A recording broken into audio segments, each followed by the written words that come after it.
오늘 이 시간에는 불교의 성자에 대해서 알아보겠습니다.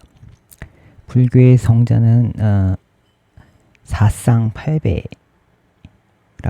불교에서는 성자 위계를 8가지로 나누고 있습니다. 또 다른 말로는 사향사과라고도 하는데, 제일 첫 번째로는 수다원, 첫 번째 위계에 있는 성자로서는 수다원이 있는데, 수다원 향과 수다원 과 이렇게 나누죠. 그러니까 수다원, 아나함, 사다함, 아라한 이렇게 있는데, 수다원 향, 수다원 과, 아나함 향, 아나함 과, 아라한 향, 아라한 과 이런 식으로 8개로 나누는데, 향이라는 거는 뭐 향해 간다는 뜻이죠. 그러니까 수다원에 향해 가는 사람을 얘기하고, 과라는 것은 그것을 얻은 사람. 그냥 나눠서 넷으로 이렇게 해도 될 것 같아요. 그냥 수다원과 수다원부터 아라한까지. 근데 수다원이란 얘기는 그 뜻이 임류라는 뜻인데, 즉 그 흐름에 들었다. 불교에서 이게 물이 흐른다는 거, 흐름에 물이 흐른다는 건데, 흐름에 들었다. 무슨 흐름에 들었냐면 이제 해탈로 가는 흐름에 들었다. 그러니까 이 사람은 앞으로는 이제 쭉 최대 아무리 많아도 7생, 7생 이내에는 열반을 얻을 것이다. 이게 해탈을 할 것이다. 그 사이에는 7생 동안은 뭐 지옥이나 뭐 이런 데는 가지 않고 이 인간으로 다시 현생하거나 아니면 천상에서 나오면서 7생까지 왔다 갔다 하면서 7생 안에는 해탈을 얻을 것이다. 그런 건데, 그 이 수다원은 부처님의 그 어떻게 얻는 거냐면, 그 핵심이 믿음이에요. 부처님에 대한 깨어지지 않는 믿음. 부처님에 대한 깨어지지 않는 믿음을 가지면 수다원을 얻는다고 하는데, 또 다르게는 이렇게도 얘기해요. 개취견, 개금취견, 신견, 이런 그 세 가지를 없앤 사람을 얘기하는데, 그 믿음, 그리고 회의심. 그러니까 부처님에 대한 회의라든가 개금취견은 뭐예요? 뭔가 의식을 통해서 해탈을 얻을 수 있다는 거죠. 의식이나 뭐 계율 뭐 이런 걸 그러니까 개금취견을 그 신견은 3가지가 있는데, 신견은 내 몸이 있다라는 믿음, 이런 거고 생각이고, 무아라고 했으니까 무아를 전혀 모르는 걸 신견이 있다고 할 수 있겠죠. 개금취견은 이거를 불교의 계율에 취착하는 그런 걸로 볼 게 아니라, 그러니까 뭐 그 그 당시에 불을 섬기는 외도들도 있었고 막 이런 사람들이 있었잖아요. 그런 사람들을 보면 불에다 계속 제사를 지내면 나는 해탈을 할 수 있다, 뭐 이런 식으로, 그런 식의 믿음을 가지고 있는 사람들을 얘기하는 거죠. 이제 개금취견. 물론 계율만을 지켜서 해탈할 수 있다, 뭐 이런 식으로 하는 것도 되겠지만, 제일 그 정확한 케이스는 뭐 이런 거, 사화외도라든가 뭐 이런 사람들에 대한 거죠. 근데 그 핵심은 뭐냐면, 부처님에 대한 믿음이 확고하면 이 사람은 성자라는 거예요. 그러니까 이 사람은 다시는 깨달음의 이제 길에 들어선 것이고, 그 악취에 떨어지지 않는다. 지옥이라든가 이런 데 떨어지지 않고. 근데 우리가 뭐 보통 얘기하는 주말에는 이제 절이나 뭐 이런데, 절이나 교회 가서 그 설교 듣고 믿습니다 이랬다가 정작 생활할 때는 자기한테 뭐 이익되는 걸 위해서 이제 조금 비양심적인 짓도 하고 막 이러잖아요, 일반적인 사람들은. 그러니까 자기의 믿음하고 실제 생활하고가 약간 괴리 된 거죠. 그런 경우에는 이건 수다원이라고 할 수 없겠죠. 진짜로 믿었다면 내가 실제로 생활할 때서도 그 부처님이 얘기한 대로 좋은 업을 지어야 좋은 거보가 있다, 이라는 걸 진짜로 부처님의 말을 믿는다면 그 생활할 때도 요 가르침대로 행하겠죠. 그러니까 이게 그냥 믿는다는 것도 굉장히 쉬운 일은 아닌 거죠. 이제 진짜로 제대로 믿는다는 것은.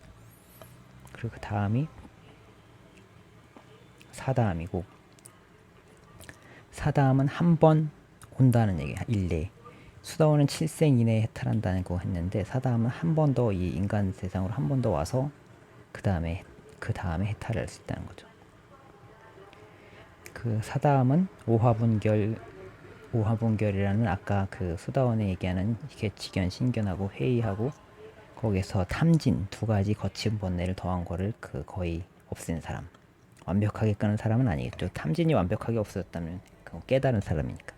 그게 약해진 사람. 거친 번뇌와 미세한 번뇌가 이제 불교에서 하는 얘기가 있는데, 거친 번뇌란 거는 탐욕 막 이렇게 막 무엇에 탐심을 막 내고 막 열나고 막 이렇게, 그리고 화를 낸 거, 탐진, 화를 막 내고 막 이러는 거 있잖아요. 이런 거는 자기가 그냥 겉으로 느끼기에도 그냥 명확하게 번뇌가 느껴지는 거, 이런 걸 거친 번뇌라고 그러고, 아만, 자만심 뭐 이런 거 있잖아요. 아만이라든가 뭐 이런 좀 새끼에 뭐 태어나가는 뭐 몸에 대한 집착이라든가 뭐 이런 거, 이런 좀 더 이런 것들을 좀 미세한 번뇌라고 해요. 아만 뭐 여러 가지가 있는데, 하여간 그 미세한 번뇌는 그러니까 그 식에 의해서 이제 자기가 이제 이렇게 명확히 느껴지는 건 아니지만 그 뿌리에 그 의식에서 이렇게 그 거친 번뇌의 그 근원이 되는 것들이죠, 이런 것들. 근데 이런 거를 좀 어느 정도 없애면 한 번만 온다는, 그 핵심은 뭐냐면 한 번만 온다는.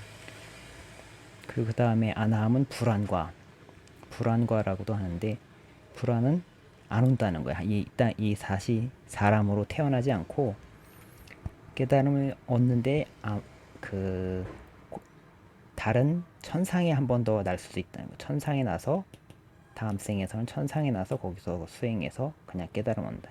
여기 인간 세상엔 다시 안 온다. 이건 오상분견, 미세한 번뇌까지 많이 약해진 사람이고, 그 다음에 마지막이 아라한과는 은공. 이분은 진짜 공양을 받을 만한 분이다. 이런 완전히 해탈을 얻은 사람, 깨달음을 얻은 사람, 깨달음의 지혜를 얻은 사람, 깨달음을 얻은 사람. 그러니까 결국 불교에서는 그 성자의 위계를 나누는 게 뭐냐면, 성자가 결국은 윤회를 가지고 위계를 나누는 거죠. 이 사람이 윤회를 완전히 끝낸 사람이냐, 아니면 앞으로 몇 생 더 살 사람이냐, 뭐 이런 걸 가지고 나누는 거예요. 성자를 나누는 게. 임류라고 하는 건 7생. 그러니까 불교가 사실 요새 불교에 대해서 뭐 윤회를 그 가르침의 한 방편이다 이렇게 얘기하는 분들도 있고 한데, 근데 사실 윤회를 빼고 나면 불교에서 굉장히 의미가 없어지는 그런 내용들이 굉장히 많아요. 그러니까 불교의 이런 사상팔배 성자들에 대한 이 나눠놓은, 부처님이 나눠놓은 이런 것도 윤회를 빼고 나면 이게 뭐 의미가 별로 없잖아요. 불환이니 일례니 임륜이 뭐 이런 게 말 자체가 의미가 없어져 버리잖아요. 그리고 카톨릭에서는 보면 이제 카톨릭 같은 경우에는 복자 성자 해가지고